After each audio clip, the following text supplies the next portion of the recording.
Ladies and gentlemen, federal employees, how do the smartest federal employees manage their TSP to get the most out of it in retirement? There are really three areas that I've seen that those federal employees that maximize what they have, maximize their thrift in retirement. There's three areas that they control and manage really well so that they get the best results over time. We're going to talk about all three today. If you are new to the channel, welcome. My name is Dallin Haas. I'm a financial planner who serves federal employees just like you every single day. So let's dive in.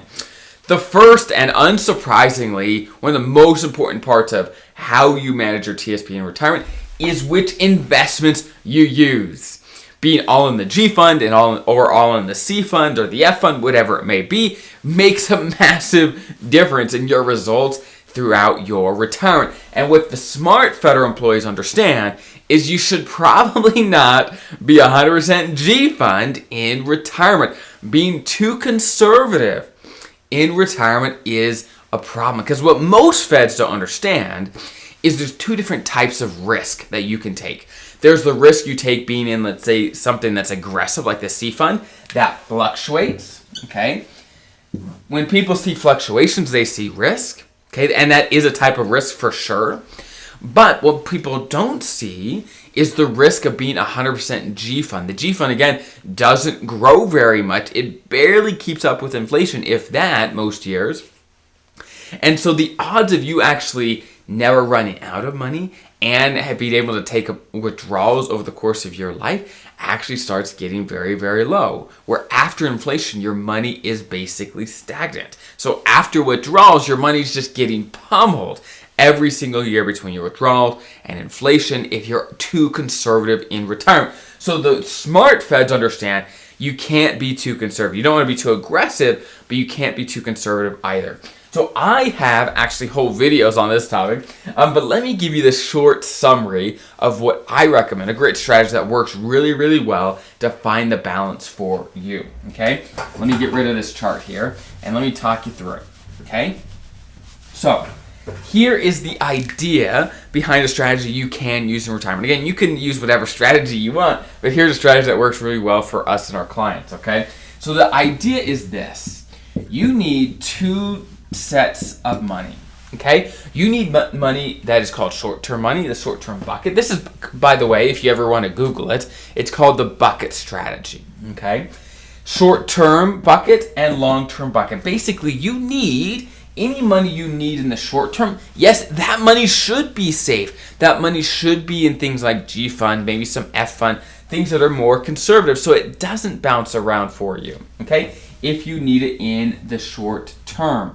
Our rule of thumb is any money you need in the first 8-ish years of retirement should be right here. So as a very simple example, let's say you plan on withdrawing $20,000 a year from your investments. Well, to get 8 years worth, if you're taking $20,000 out a year, again, that's $160,000, right? $20,000 multiplied by 8, you get $160,000. So in this example, this person should have $160,000 here in their short-term bucket. So 160 grand that is safe, conservative, and that's going to be there so that they can take withdrawals from in retirement. Okay, so you definitely want some G fund, some F fund if you're planning to take money, definitely, but it's incomplete as a strategy without some long-term money. And this long-term money should be the rest of your money. So if you have 400 grand total and you got 160 here, then the remaining 240 should be over here in the long-term bucket. And this long-term bucket, as the market does, it's going to fluctuate over time. But guess what? When the market's down, when it's not doing well, no problem, right? Because we have the short-term bucket, that's where we're actually taking withdrawals. The problem comes up when the market's down and you want to withdraw from this bucket. That's a problem, right? For example, it's the same thing as, let's say your house is worth $500,000 and there's a housing crash where the value of your house is now worth $200,000. And you go to your spouse, you say, honey, you know what? I think it's time to sell the house, right? The market's down, let's sell. And your spouse would be like, whoa, what are you talking about, right? Our house used to be worth $500, now it's worth $200. Now's not the time to sell. And that's true for over here as well. When the market's not doing well, that's not the time to pull out and to take withdrawals from the long-term bucket. You don't want to do that. You want to wait till it's recovered. That's when you take the withdrawals, okay? That is where you move money from long-term over to short-term, okay? You sell some of this and move it over when the market's doing well. So if you want to know more about the strategy, I've got whole videos on this, but I wanted to introduce it at least to give you an idea of how the smartest feds handle their TSP in retirement. And again, this will depend on how much you're planning to take out. There's a number of things that will vary, right? But long story short is you got to have some short-term money, some long-term money, so you have a balance in retirement. Next, one of the most important things that the smartest feds do in retirement is they understand how much they can take out of their TSP without ever having to worry about running out, okay? Simply put, if you take too much out every year, the odds of you running out of money before you die are actually quite high. So you want to make sure how much you're taking out isn't too much. Let me clean up my board here so I can talk you through a great strategy. And the strategy we're going to talk about is the 4% rule, okay? The 4% rule. And the 4% rule, again, is a great strategy for you to estimate how much you can withdraw without ever having to worry about running out. So let's say you have $1 million in your TSP, okay? Just to keep our numbers nice and easy. I like easy numbers. How much can $1 million produce for you every single year without ever having to worry about running out? And long story short, I'll cut to the chase. The 4% rule says, hey, if you want to figure this out, multiply what you have, your balance, by 4%. Okay, we got to multiply that. In this case, it's $40,000. Okay, $1 million multiplied by 4% equals 40 grand. So what the 4% rule says is, hey, in year 1 of retirement, you can take out 40 grand, no problem. Okay, and in year 2, you could take out 40 grand plus whatever inflation was. So let's say it's 40,800. Okay, I'm just making that up. It'll increase by whatever inflation was, right? And year 3, again, same thing. You take the previous number, increase it by inflation. That's what you can take out the next year. So long story short, the 4% rule says, whatever your balance is at retirement, multiplied by 4%, that's your starting point, and you can increase that amount by inflation for the rest of your life as you take withdrawals every single year, okay? That is a fantastic strategy to estimate how much you can withdraw without ever having to worry about running out of money. Because the 4% rule says, hey, if you follow this rule, again, the odds of you running out during a normal retirement over 30, 40 years is very, very, very low, okay? Now, some people might get confused by this. They say, well, hasn't the stock market averaged 10% a year for the last 100 years? Why can't I take more? Why can I only take 4% out? That doesn't seem to make any sense. And the answer is this.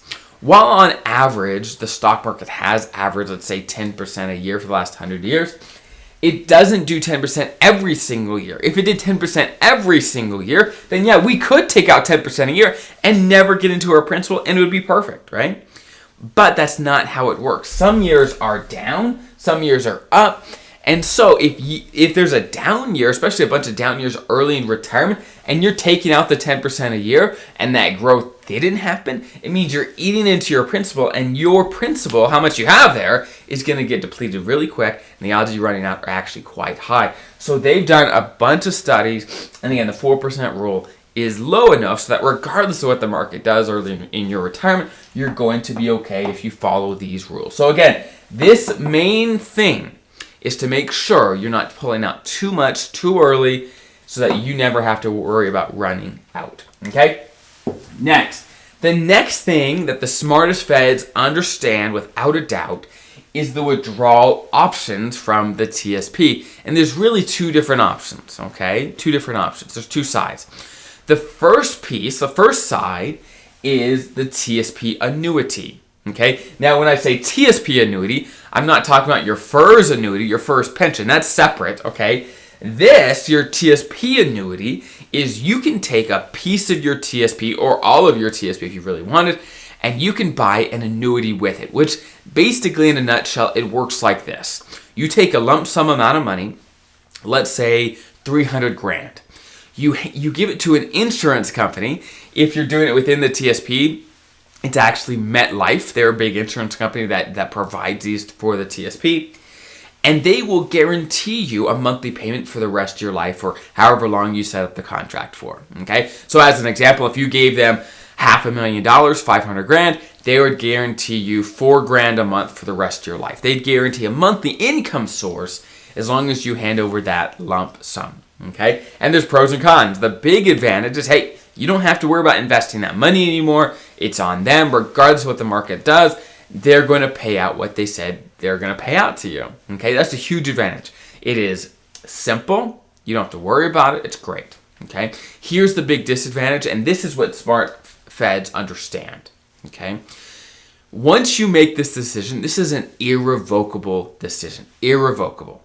You can't go back and say, my plans have changed. I actually want to use this money a little differently, or I just got diagnosed with cancer or something that's going to change my life expectancy completely. I want to be able to pass that money on to kids, actually, or I want to spend it during my lifetime. With an annuity, you simply don't have that option, okay? Now, the other options when it comes to pulling money from your TSP are simply you can take withdrawals as needed. You don't have to lock yourself down into an annuity. You can just take withdrawals as you deem fit. But the downside of doing it yourself is that you are responsible to make sure you never run out. But as long as you follow something like the 4% rule, then you will be in a good spot to make sure you never run out. So again, the smartest feds understand that they are very careful to lock their money into something that is irrevocable, like a TSP annuity, before understanding exactly the pros and cons and making sure it makes sense for them. Okay, so again, these are the three things the smartest feds understand in retirement: is how to invest their money, how much to withdraw without ever having to worry about running out, and how to withdraw their money to be very careful with irrevocable anything.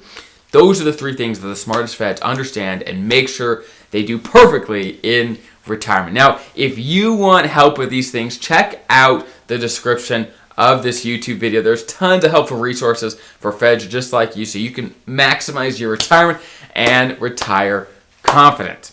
Okay? Good luck with everything. Have a great rest of your day.